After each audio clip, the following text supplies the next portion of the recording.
ahead and go live, John. Yeah, it's going. I would give it maybe give it 15 seconds and then get started. Cool.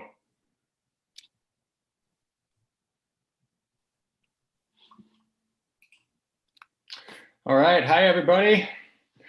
We are having our conversation, the first of our conference week, with Bethany Jenkins.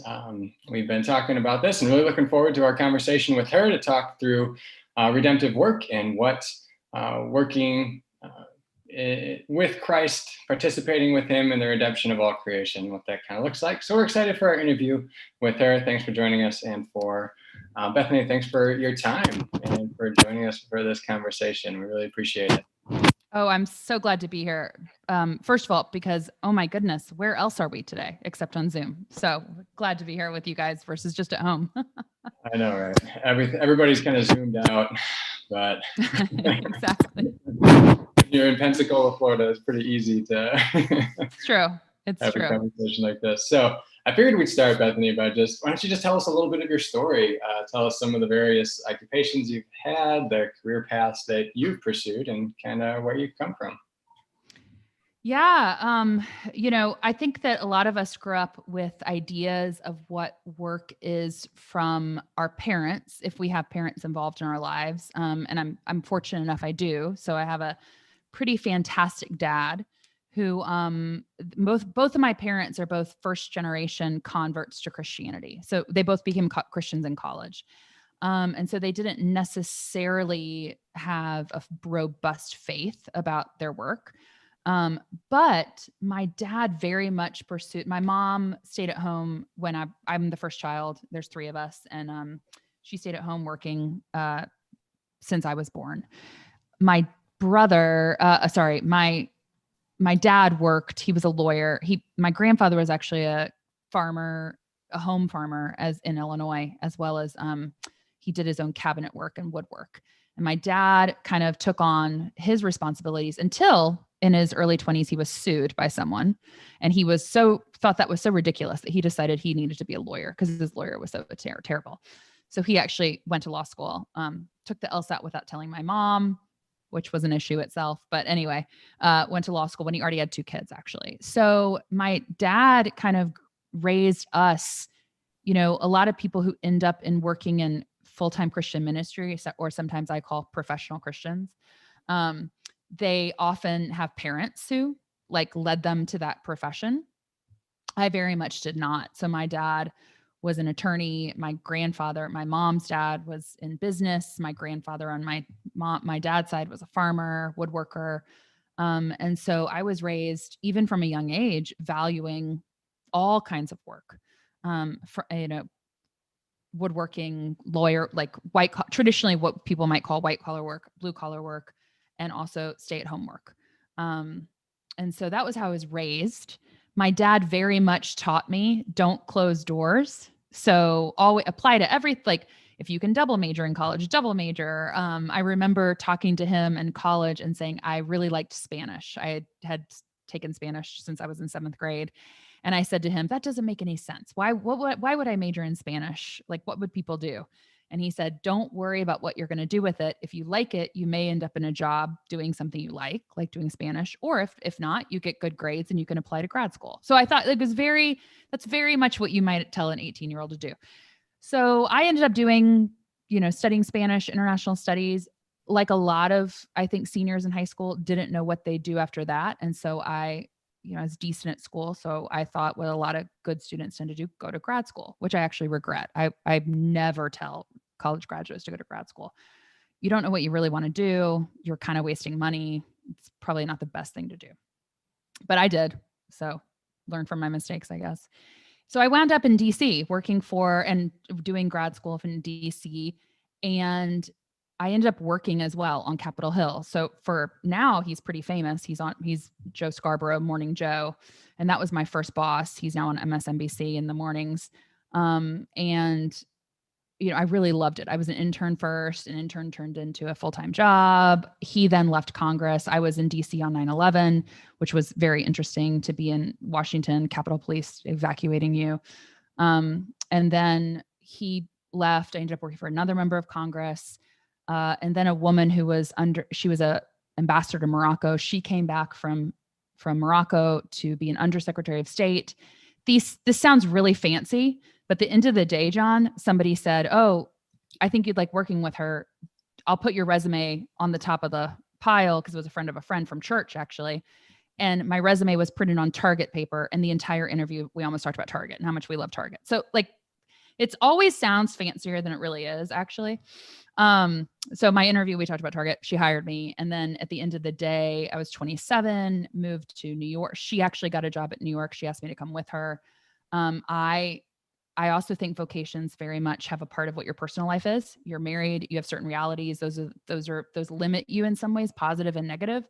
I had just had a broken engagement, and I thought, you know what, we went to the same church in DC, and I thought, may as well get out of town for a year, 2 years. I went to New York and I stayed 15 years. So you just never know what happens, how decisions are made. And then that led me to, through a variety of circumstance, to where I am now at the Veritas Forum, doing faith-based work with college students, thinking about how to close the intellectual credibility gap of Christianity on college campuses. So on college campuses, people don't tend to think you can be smart and a Christian. And so what we're trying to say is actually it's possible. So Right. yeah, so it's 20 years, not super long, but I'm not a baby anymore either, unfortunately. That's plenty concise for 20 years. So I appreciate that. And I certainly appreciate was it your grandfather who was a farmer in Illinois? Yeah, that's right. Mm-hmm. I grew up on a farm in Illinois as well. So. Oh, yeah. Where? What part? Northern. Where? Okay. So we were Southern, Charleston. So okay. Both my parents went to Eastern Illinois University. So. Okay. Yeah. That's pretty much all farmland down there when you drive. Yeah. In Illinois. That's right. So that's right. So looking back on your time in DC, I don't know how much you had thought through like the theology of that, of your work being redemptive there, or if it's just like looking back at your time there. What are some things that you learned from that? What are some ways that you've learned to incorporate your faith in work from those experiences? Yeah, that's a great question. In DC, I don't know that I often think of work you can look at it through 3 frames. And I think we messaged a little bit about this with heart, community, and world. And so you can think about work in a very personal level, the heart level of what is my motivation to work? Is it just to earn a paycheck, which in some cases isn't that bad. And we can get to that later in the conversations, but what is my main priority in doing work? Is it selfish ambition? Is it to work with my neighbor? Like, why am I actually doing it? That's what the heart issue is.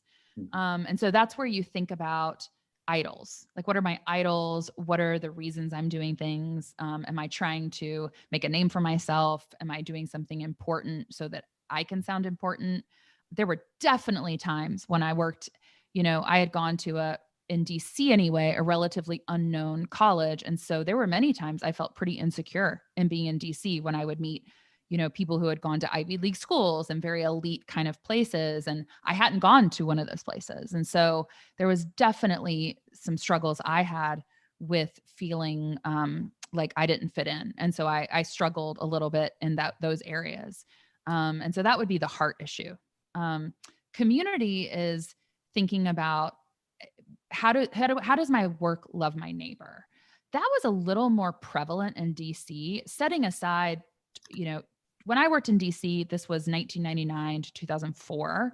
This was before social media. This was before members. Today, I feel like they're always running for office because they're always at risk of being filmed or being put on whatever. And I have a lot of sympathy for them actually for that.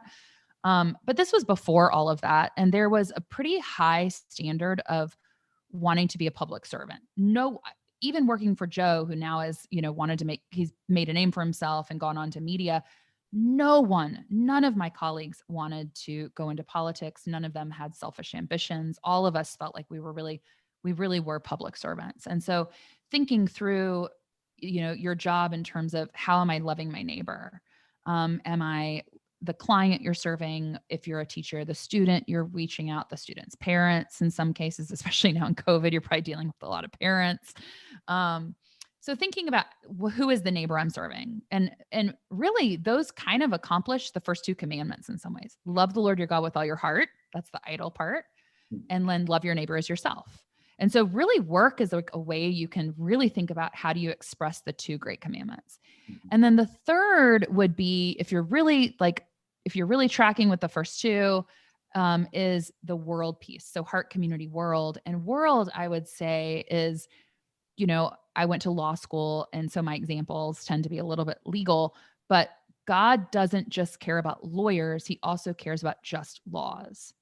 So how do you actually do the work itself that is redemptive, and the processes that you're using? How are you actually advancing principles of Christian virtue in that work? So right now, today, I'm on a mini retreat with my team on media. And today we talked about what flourishing looks like in media. And one of the things we talked about was how media tends to always want to be meaning making. We want to tell you what to think. We want to tell you how you should think about things. And how do we fight that urge to be the arrogant voice on our channel and our platform? How do we actually elevate the poor and marginalized, like suffering people or people who feel like they don't have a voice? How do we give them a voice on our channels? And so that's not really community or heart, although it might be community a little bit, but really thinking through how is the work itself advancing the kingdom of heaven. So, yeah, that's really good. When you were in Washington, were you like, did you feel like you were living in that, or did you feel like you had that theology kind of worked out? Was it in process? Not even in process. Okay. And it wasn't even in process. So in DC, I would say I went to a fantastic church. It was great. I loved the pastor at a great community. But it tended to be an insular church that was pretty focused on how are we as a family versus how are we as neighbors. And so you couldn't join a small group unless you were a member of the church. And every time you went to a small group, you had to bring your Bible dictionary, not commentary, dictionary, because they really wanted you to think through what the scripture said. Yeah. So my church in New York was very different than that. You could lead a small group if you were in process of membership. So it was very much like, hey, we don't have enough Christians, just bring them on and let's just have people lead. Yeah. Now, I will say the benefits to that DC church that were different than my New York church were I really learned the scriptures, like how to read the scriptures really, really well. Yeah. I did not learn that in my New York church. Mm-hmm. My New York church was very much like thinking about evangelism, thinking about non-Christians, thinking about how do you be outward facing. And so, an ideal church would have both. So that's why I'm very thankful I have both experiences, but I'm also pretty comfortable with, if you have one experience, if a leadership at one church is one way, you can actually, all of us are the church. I don't have to have the title pastor to kind of step up and say, hey, let's start this. In consultation with leadership, because I believe in, accountability and partnership and community. But at the same time, I'm single. People in New York would always say to me, why doesn't Redeemer do this for singles? And I'm like, you're Redeemer, you're the church, do it. Like, you don't have to wait on staffers to do things. So in DC, I would say in terms of faith and work, it didn't have, the church I went to did not have a strong theology of that, because it was much more about what I would call your private life, which I classify as your family and your church. And the reason why I classified that is that most of the people that you go to church with that are in your family, you tend to have agreement. You don't have to deal with pluralism hopefully in your church and your family. So you can kind of appeal to the same text. This is what the scriptures say. This is what, the theology is about. As soon as you leave your church or your family, you go into the public sphere. And you're having to negotiate. Everything isn't exactly perfect. You're dealing with people who don't care what the scriptures say. You're dealing with people who don't care what the redemptive life looks like, who don't care about flourishing. And that gets complicated. You have to think about what are primary things I need to do? What are secondary things? So in my church in DC, it very much was about thinking about theology of family and family and church. And then when I went to New York, I feel like I added to that to like, what does it look like to live a public life as a Christian? Partly that was because they were serving the people in the church. So the DC church had a lot of families and who needed that theology, because there's some bad theology there too. So it's answering those questions. But in New York, so many single people, so many people that came there. I mean, I went to New York to work. I didn't go there to find a husband, to get a family. Most people go to New York to be successful. And so how are you thinking about talking to that particular idol or that particular desire? And in order to do that, you really do need to talk about what faith looks like in the public sphere, where you have complicated issues to deal with. Yeah, that's good. And it's kind of like go back to what you just said about idols and what you're talking about before. So big picture, I'm sure you formed this in your time in New York a little more so, and you can bring it into what you do now in your Veritas work. What's the line between valuing our work as good, which God has called us to in the world, and idolizing our work? Yeah, I think actually that's a real struggle in New York, because you're told you are your work a lot. Mm-hmm. I actually love, I left New York in COVID. So I went for a long weekend to Seattle to be with my goddaughter and her parents, who were some of my best friends. On March 11th, I took 2 pairs of shoes and 5 outfits.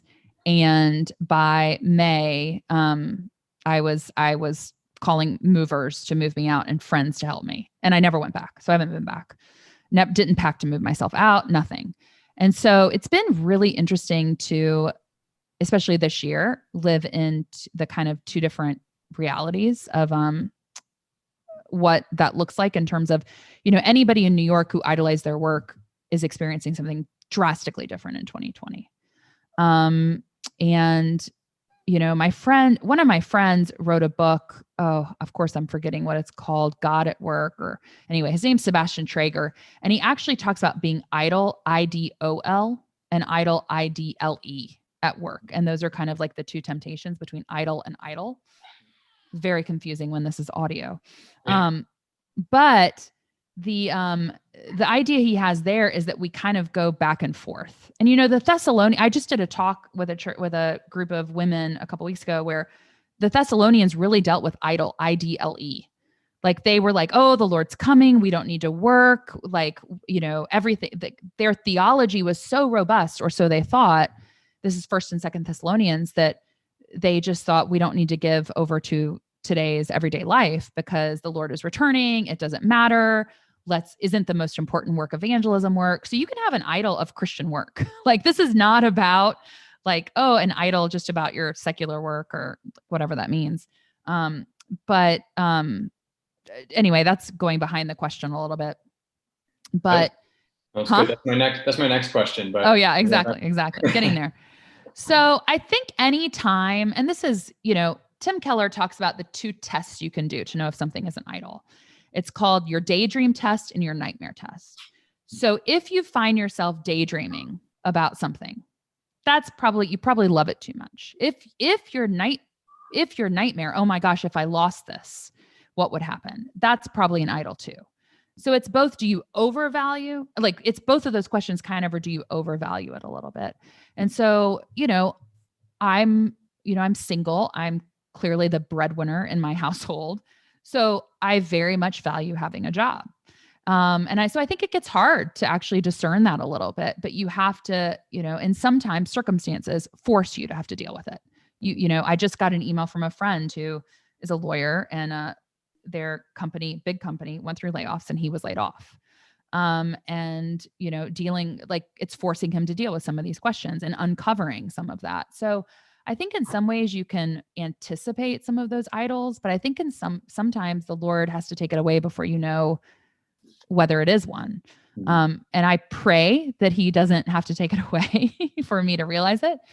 But I think that's where you have to just say, Lord, this is every morning. And I'm not perfect at this, but every morning, Lord, this is yours. Every gift I have, it's whatever it is, work, spouse, kids, anything you have, you can take that away anytime. And so my dependence is in you, not in whatever it is I love a lot. I mean, just the past week, the election happened, and I have friends who are very passionate on both sides. Mm-hmm. And because New York, very passionate on one side, and then my family, like most of my family and my hometown friends, very passionate on the other. So I feel like I live in two worlds a little bit on here. And one of my friends this week, who's a wonderful, wonderful, very dear friend, has been very distraught by the news of this week. And so I've been walking through that with her. And, I said to her, you've prayed about this a lot, like in the past several months. And if the Lord has said no, then that's an answer. And so you have to live into that. It's not, at some point it becomes not about whoever's in the office. It's about, do you trust the Lord and what he's doing? And so, and I would say the same thing about jobs. I'm not trying to make this political, but I would say the same thing about jobs. If you pray about it enough, you kind of lay it out all on the table and you say, okay, Lord, this is yours to handle. And I'm kind of like whatever in my life.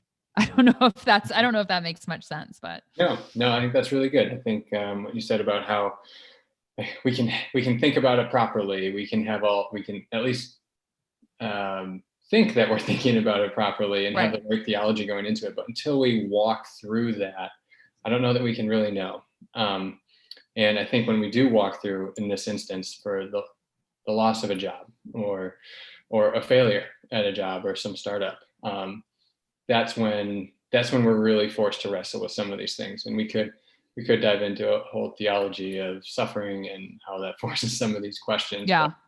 But we'll save that conversation for another time, I think.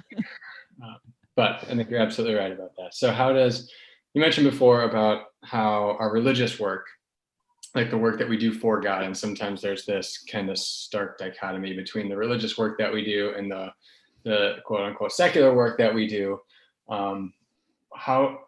What's a good framework? How do we view that properly theologically? I think that one of the best frameworks is the Richard Scarry books. Do you have kids? Mm-hmm.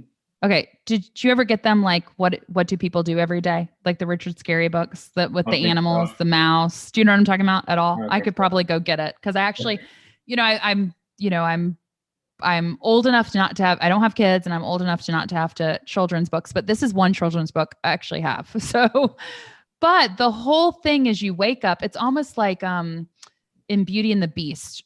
I'm clearly citing all cartoons at this point. But in Beauty and the Beast, Belle walks in and she sees the city, and, there goes the baker with his tray, like always, and like a city and a town cannot run with all of these people. And so to presume that only the religious person has the ability to serve people is, Martin Luther talks about this, is like not at all accurate. And so, and I think is it Luther or Calvin? I'm now forgetting. I think it's Calvin who talks about the faces of the masks of God. You probably know because you're like the pastor and I'm not. But Calvin talks about this, and he says, the farmer, like when we pray, give us this day our daily bread. How do we presume we get that? I mean, we're not living right now anyway. We're not in the Exodus scenario where God is dropping manna on us. So how are we getting that bread? Well, it is the person who stocks the bread in my grocery store. It's the person who checks me out. It's the person who planted the wheat. It's the person who raised the wheat, to the extent those are different people. It's the person, it's the person who puts the SKU number on it. Like there's so many aspects. Like there's probably 100 people involved, maybe 150 people, 100 people involved in getting me. My grandfather, if he were alive, would be probably embarrassed of me that I don't know the process better. But like 50 people that, for me to have one loaf of bread in my house, let's say I make my own loaf, like you've still got, probably less, but you've still got, I've got to go pick it up. How did it get to me?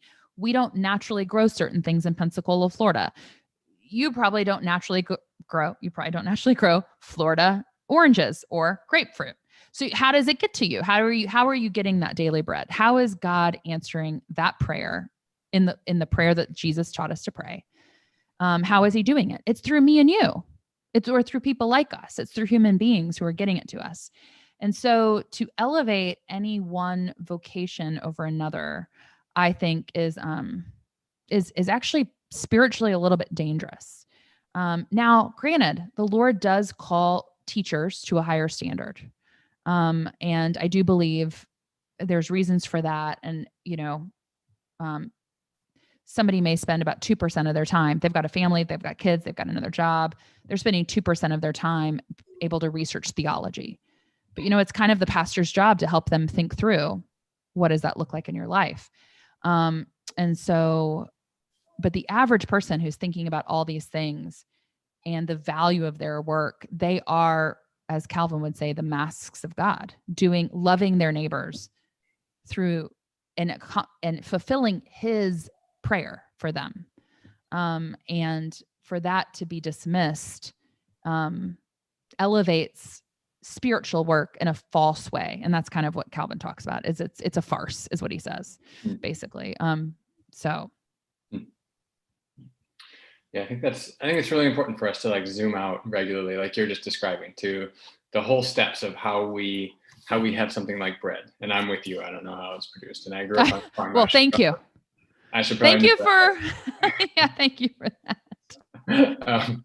But I think it's really helpful for us to zoom out, no matter our industry, no matter our occupation, to zoom out and see how we're contributing to human flourishing as God defines it, and how we're working for the greater good of humanity and society, and finding purpose and meaning in not only fulfilling the creation mandate, but redeeming creation through Christ.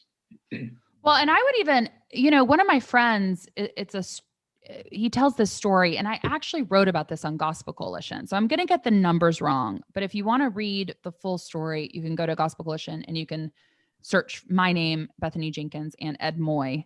But he used to be the head of the U.S. Mint. So he ran the U.S. Mint, which is the place where coins are created, our dollars are created, all of it. And when he joined the U.S. Mint, every year they rank employee satisfaction across all of the agencies and the departments across the U.S. government. And the U.S. Mint did super poor every year. And part of it was because it's mainly factory work. It's quality control. It's, pulling certain things to make sure things are cut right, making sure, quality on it is correct. And it didn't have this really high kind of value on it. And so what he did when he joined is he decided, my number one goal is to get the employee satisfaction up in that list. And so he did town halls, he talked to people, and out of the town halls came out, he had a list of ideas. And so he decided, I'm going to work down this list and we're going to see next year if employee satisfaction gets better. So the first year he was there, he was able to do all 10, the first 10 he implemented. And it turned out employee satisfaction, I'm not going to remember the numbers. It is in the article, but it went up on the list by 1 point. That was it. So he did 10 new things, only 1 point went up. And he was like, well, that was a lot of work for very little change. So he said the next year, well, maybe the secret is in the next 10 on the list. So I'll go from number 11 to number 20. So he did all those. The next year it went back down to the original number. So one down again. He was like, well, this is ridiculous. So he's a Christian, and he kind of took to heart, Christians, we tend to, especially in drudgery or difficult challenges, we tend to find meaning in bigger stories, like you just said. Bigger stories. What are we a part of? We're all a part of the body, each one of us. And so what does it look like to lean into bigger stories for the U.S. Mint? So he kind of rebranded, and he took a step back, like you said, and he was like, what does it mean to have a coin? He was like, we use coins in wishing wells. We use coins in football games. We use coins are our ambassadors with other countries. And so when you quality control, you're controlling how we're perceived in foreign countries. You're controlling like what is being tossed, like all of these things. And so he created, I think it was connecting across America or something like that. And if you couldn't believe it, probably you would, because I'm telling the story. Why would it end up any other way? But it ended up, I think, being in the top 50 of all, like it was like number 170 something, or the numbers are going to be off, but ended up jumping almost 100 points in employee satisfaction, because he took the Christian idea of, in daily activity, if we can figure out, like, how is my daily activity? This widget in this car, man, if I improve that, and I'm working at, a car dealership or a repair shop, I'm actually improving safety on the roads. Like, what is the biggest part of what you're contributing, even though it may look and seem so small? There are very, very few nothing jobs that mean nothing. You just have to, it takes a little bit of work, some imagination, and honestly, a little bit of community to think through, how am I contributing to the country, to our world, to my neighbor, in a way that's pretty meaningful. So if you could imagine talking to a car repair shop, and instead of saying, oh, I fix cars, I make safer streets. I make the streets safer for you. Like, that's so beautiful. It's like really beautiful. What else, is there anything else that you would say? So when somebody comes up to you and in the conversation, you've kind of uncovered that they feel like they're just working a job, that they haven't really zoomed out to find that perspective that you were just talking about. They just seem to have little meaning or purpose in their work, or find that. What do you usually say? Anything additional to what you've already said? Yeah. Well, I've been there. I've worked 20 years and I've had one job that I really didn't like, and you're not going to get out of me which one it is. So, because I like all the people I've worked with, but I haven't liked all the jobs I've done. And that's fine. But I had the job for 4 years, so I didn't jump ship immediately. I went through that process of Heart Community World to try to figure out what it was. So I don't default to think in my head, oh, if I don't like my job, it must be the job's fault. Like, it might be me. It might be that I'm expecting too much. I might have an idol of it. So my first step is to go, what is my heart saying about this job? And so I'm like, oh, am I expecting too much from it? Do I idolize being important? Do I think through, oh, this is not what I thought I'd be doing? And I work through that. And if it is that, you probably can stay at your job, because it's an idol thing. If you move to a different job, you're still going to have that issue. And so you kind of need to think through that. So community aspect. Am I loving my neighbor in this? Is there a way that I'm actually struggling? So I've had friends at law firms in New York where they've thought through the hard aspect, but really what's hard is that in some law firms and in some companies, it's very hard to live ethically and do the work. I think that's pretty rare. I mean, it's really hard, period, but it's rare that you absolutely can't find it. Quite often, my friends will find that one Christian partner and they'll talk through that. At the law firm I worked with, there were like 5 Christian partners that we could talk to, and we had prayer once a week on Wednesdays. And that was really great. We got to pray through loving our colleagues, thinking about our work. But there are circumstances where that's impossible, but just because it's just too challenging to stay there. And then you think through the work. So the world aspect, how do I think about my work? Am I solving a problem that is a meaningful problem in the kingdom? What is it? What does that look like? And so I think the first thing I did was I went through those. And I didn't go through them quickly, because I didn't, it's nice to have a paycheck. It's nice to have benefits. You don't want to jump too quick if you have some good side benefits to them. But I did end up leaving.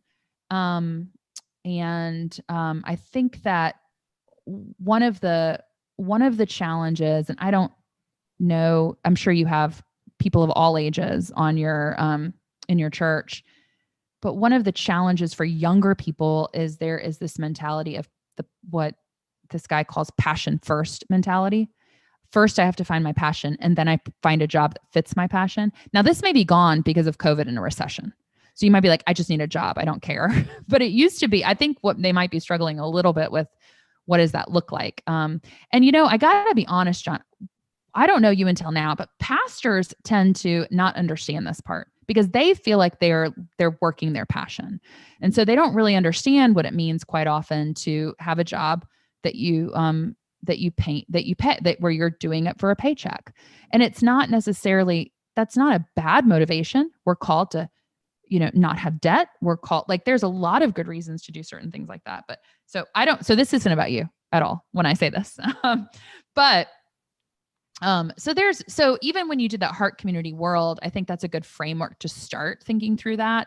And I would really very much, especially for younger people, to caution against that passion first mentality of my entire goal. It becomes self-centered.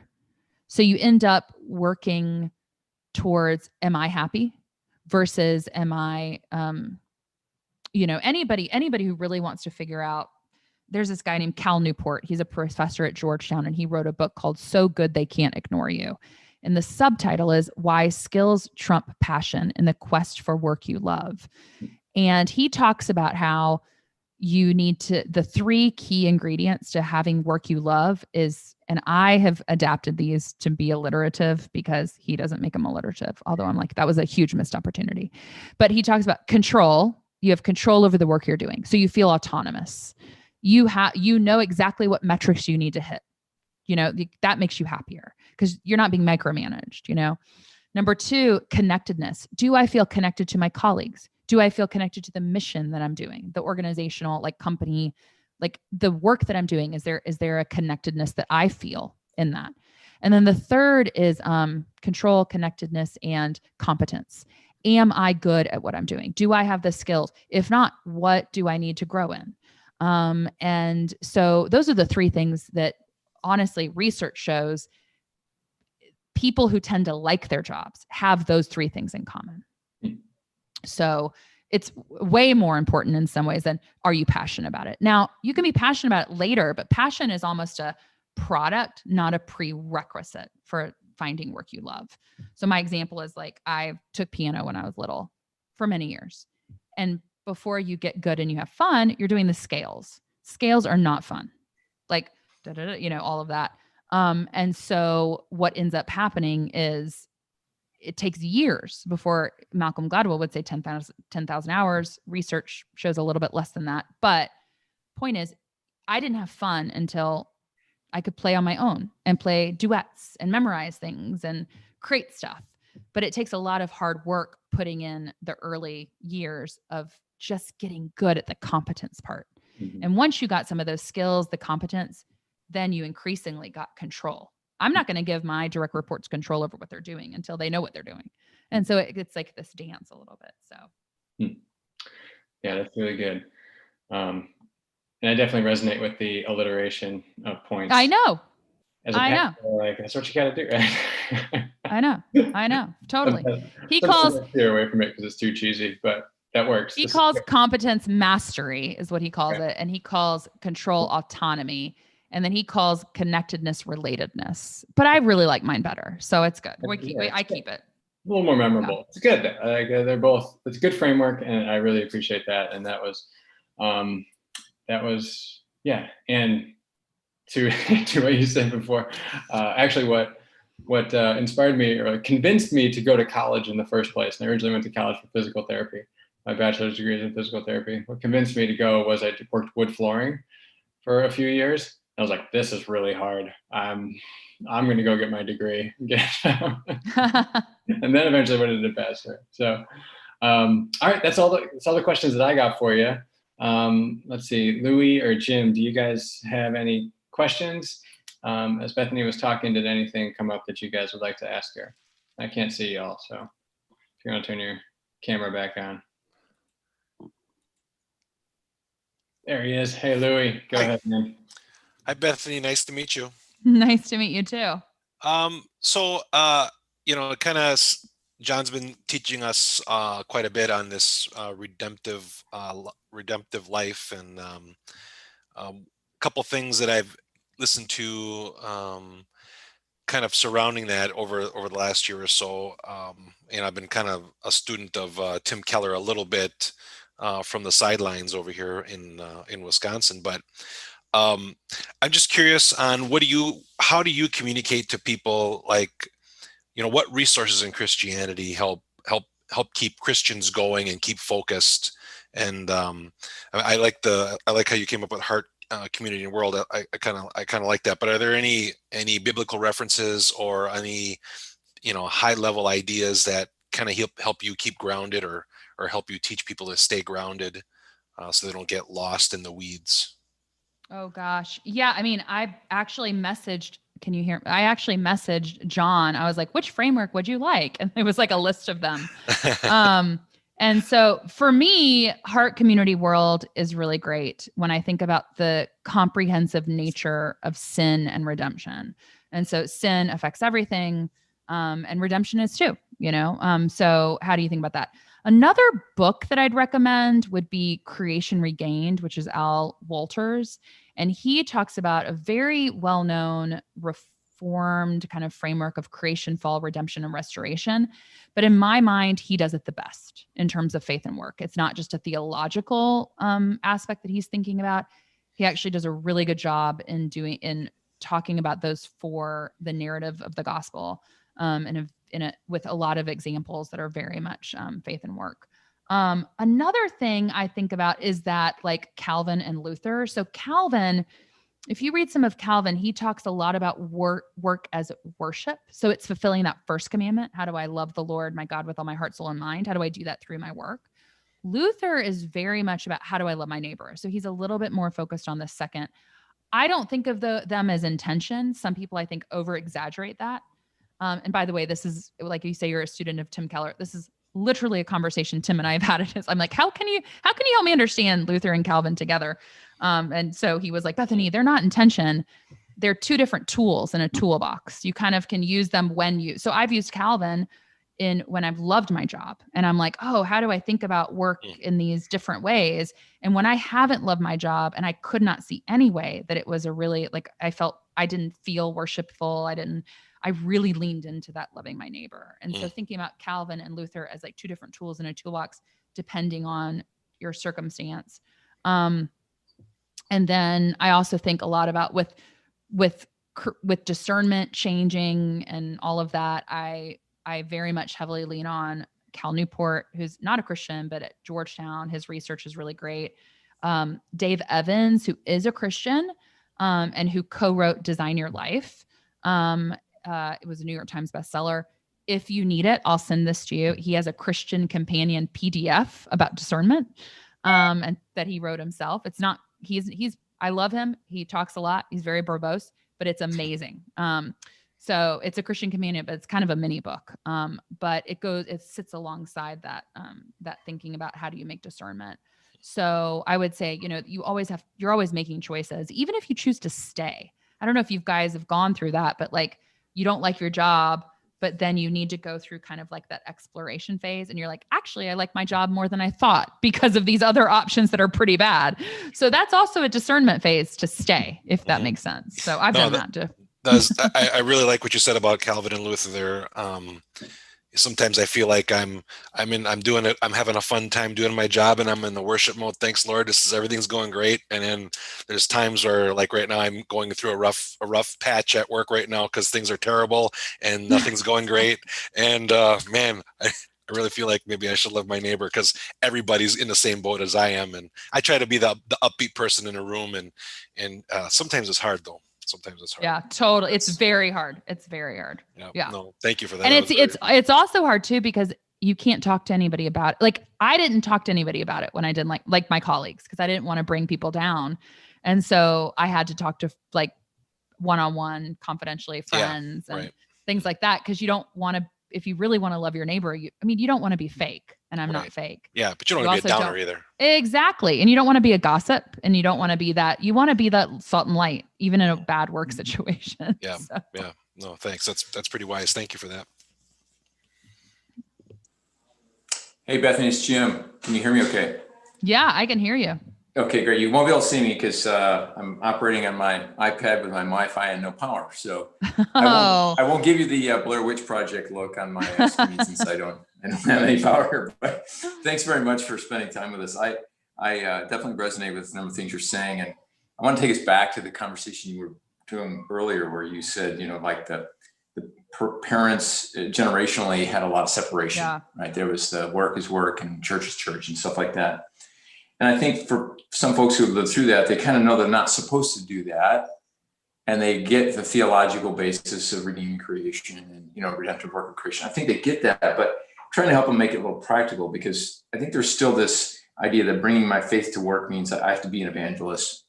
I have to go witness to people. I have to do a Bible study at work. I have to leave tracts in the lunchroom, this kind of thing. And knowing that right now, societally, being in a post-Christian culture, a lot of people at work don't want to have anything to do with religion. Evangelicalism is kind of a bad name politically right now, all that kind of stuff. So what do you see working? Like for you to see people, when you talk to groups or people that are doing something, you feel like they're really blending their faith and their work together.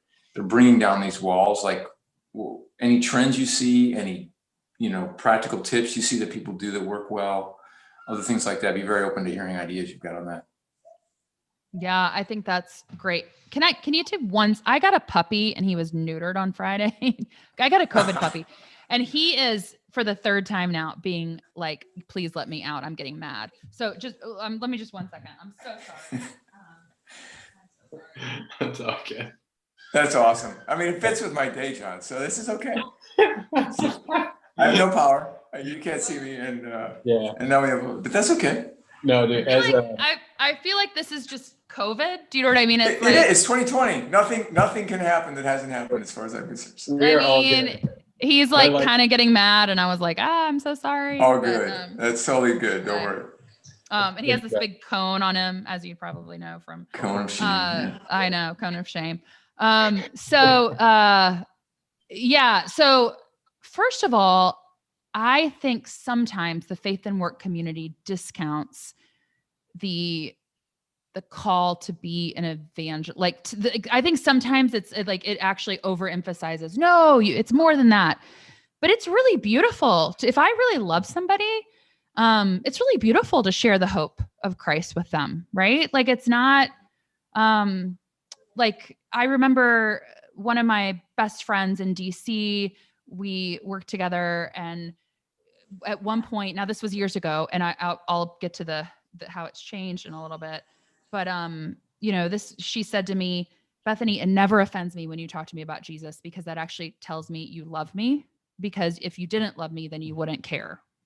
And she was like, I don't agree with you, to be clear, but I understand your motivation. And I just thought that's real friendship. And I think you can actually, when you have a good friendship like that, I think people have a lot of grace for you, but that's showing up for them in breakups, in divorce, in like all kinds of ways that you earn that a little bit. I remember having a boss one time who, a Christian, a pretty well-known Christian, wanted to meet with her. And she said to me, not knowing I was a Christian, because I hadn't been working for her very long, she said, oh, that guy's in the Christian mafia, and I don't want to meet with those people. And I was like, oh gosh, so am I. Do you know that? And I see you every day, So I've definitely been on the like quiet kind of like, earning that like ability to speak. And I do think there is an earning someone's love and not treating them as transactional. Like, oh, my primary relationship to you is that I'm supposed to convert you. Versus I'm supposed to love you. And one of those ways I love you is through talking to you about Jesus. Another way I may love you is to bring you pumpkin bread. Another way I may love you is, when you have a kid. I mean, one of my closest friends who we worked at a law firm together, when she had a kid, she didn't even know that people would make meals for you. And I was like, oh, my church does that all the time. Let me get all my friends to do it for you. And she was like, what? So that's a way you love people. She was so shocked by that. And so I do think the more you live life together with people, I think sometimes what happens with Christians is that we phone it in for work 9 to 5. And then on weekends, that's our church time. Saturday's our church time. That's who we do brunch with. That's who we really socialize with. And our colleagues are just our colleagues. And I think sometimes what happens is we end up separating those people, and we start getting I'm going to have I'm going to have a Thanksgiving party. I'm not, because it's COVID, but let's say I'm going to have a Thanksgiving party.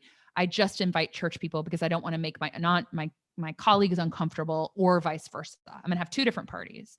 Just throw all your friends together and have them be uncomfortable. You know, like that's kind of, if you're going to be a whole person, I think that's really valued.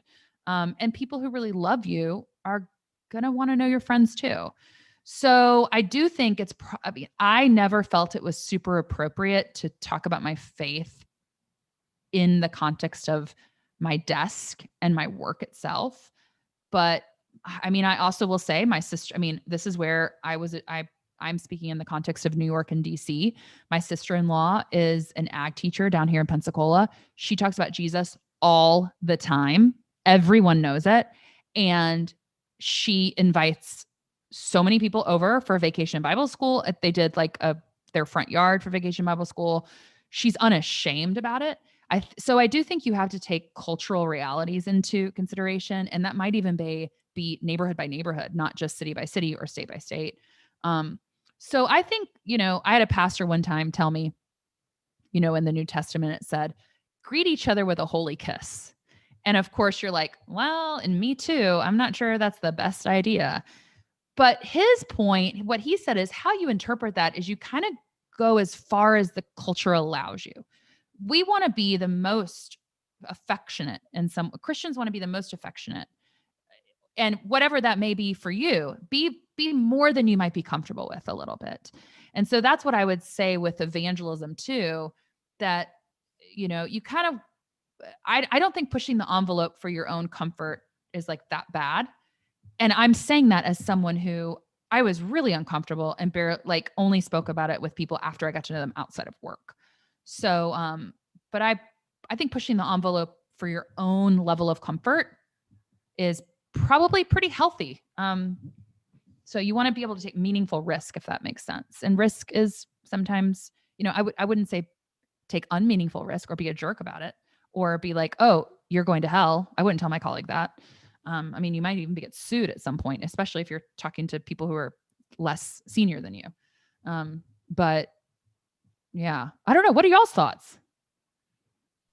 Oh, I like that. I like first off that, you know, the reminder that love, you know, Christ's love when shown properly is never the wrong answer, right? Yeah. It touches people in ways that they've never been touched, and it does things that you just can't imagine it could do.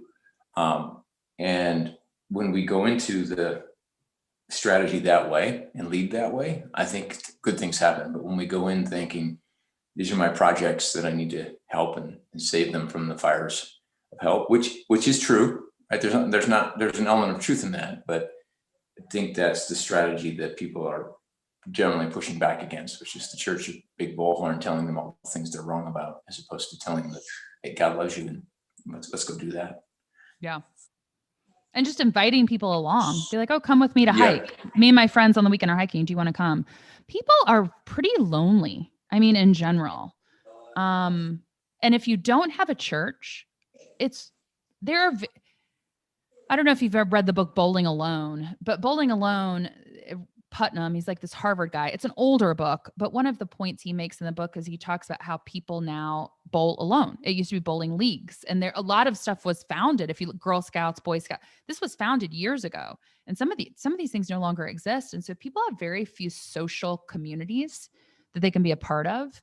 You know, I don't even think, I mean, I moved down here in Pensacola, Florida, and I went to dinner with like my second mom kind of thing growing up. And she said, oh, nobody goes to the country club here anymore. I didn't know this. And she said, nobody goes to the country club anymore because younger people don't want to pay to golf once a year, basically. And I was like, oh, and I filed it. Not that I would have ever joined. I don't golf and I don't really care about that stuff, but I just thought that's very interesting. Where are people finding their friends? And so I think church people find their friends a lot of times at church, but if you look at your non-Christian friends or your non-church friends, even ask them, how do you find your friends? It's really interesting to think about. I think people are pretty lonely. I mean, even church people are lonely. I don't mean to say that church people, all their problems are solved, but I think people are pretty lonely, especially in COVID. And so why not reach out and say, you're not alone. I'm here. That's what Jesus did. I mean, not to simplify his ministry, but he walks with us, you know? So.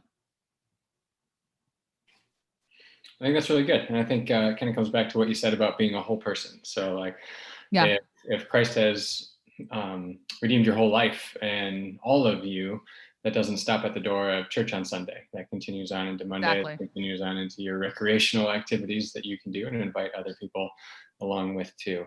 I think that's really great. So we're about at an hour. Any closing thoughts? No, only I would say I think faith and work sometimes is a misnomer, because it's the longer I worked in it or work in it today, the more I think it's trying to solve a problem that was created a while ago. It's faith and work, it's faith and whole life. Like I was saying, it's faith and whole life. And the only reason why we're talking about faith and work is because somewhere along the line, somebody got that wrong, that they disassociated it. Yeah. But it's never meant to be disassociated. It was always supposed to be at one part of all of what we do. And so I think it's really valuable, and it's really clear how much you love your church to say this isn't about work itself. And I hope that that's kind of what I've been communicating in our conversation, is this is about living a whole life coram Deo before the Lord, before his face. And so work is one part of it. Family is one part of it.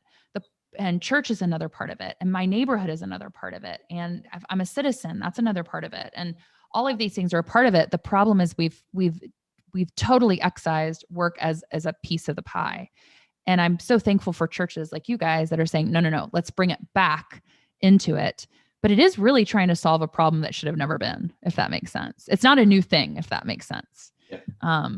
It's just an old thing that we're saying, let's correct it. So anyway. Awesome. That's great. It's a good note to end it on. Thank you so much. Where can we find more information that you've written or more content that you put out? You mentioned your podcast. Yeah, Right for the Gospel Coalition, et cetera. Where else can we follow you? I'm shocked. I haven't written for the Gospel Coalition since I started at Veritas. So in 3 years. So I've been so busy. But I do tweet, not, Twitter it's pretty toxic actually. So I don't know that I want to recommend anybody getting on there. But if you're already on there, you can, and you want to engage. I treat it like email almost. So I very much respond to almost every, I'm not that important. So I respond to every tweet I get. Bethany Jenkins. But we are launching a new podcast at Veritas in the spring. And, we try to reach college students. And so we're temporary naming the podcast called Big Questions on Small Screens. And so you're the first person publicly I'm telling this to. But it's basically big questions that through the lens, the source material is actually TV shows. So the big question we're asking right now is, does truth matter? And the TV shows that we're looking at are Veep. We're thinking about college students. Veep, The Office, The Bachelor. What else is in there? Law and Order, and another one. Oh, Jane the Virgin, and then a surprise wild card that we're going to crowdsource among our college students. So we'll see. But the each episode is going to focus on a competition to truth. So for a Veep is truth doesn't matter, power does. Law and Order, truth doesn't matter, evidence does. So it doesn't matter whether you killed that guy or not. It matters what we can prove. So those are the 6 we're going to do. I'm going to be hosting it. It'll launch in the spring, and we're going to see how it turns out. We're actually producing it with it's PRX is producing it, which is the podcast company that does This American Life and Criminal, and a couple other ones. And so they're fantastic. And they, for some reason, see the vision that I had for it. So, which is amazing. But I have my first interview tomorrow with a film person, and then Thursday with one of our philosophers who talks about truth with Nietzsche. And he's a Christian, and it's amazing. Truth and power. Truth, when disconnected from love, is dangerous. And power, when disconnected from love, is dangerous. And so anyway, that's what we're going to talk about. I'm super excited about it. But I'm also very nervous. I don't know. You've done a great job interviewing me. I'm nervous about it. So anyway, you can send me some tips. I have no idea what I'm doing. I look at other people do interviews. I'm like, that was so good. I was like fumbling all over my words. That was great. I know. No. Same. I'm very intrigued. Yeah, so we'll be following and seeing. I think that's send it to all the non-Christian 18-year-olds that you know. So that's our main goal. Yeah, that's fascinating stuff. So looking forward to hearing about it. So thank you so much. Well, it's great to see you and meet you. And I'm, fans of you guys. So yeah. Thank you so much for your time. Hope everything goes well with your storm. So thanks. I think we're all good now. Okay. Talk to y'all later. Bye. Thank you. Bye-bye.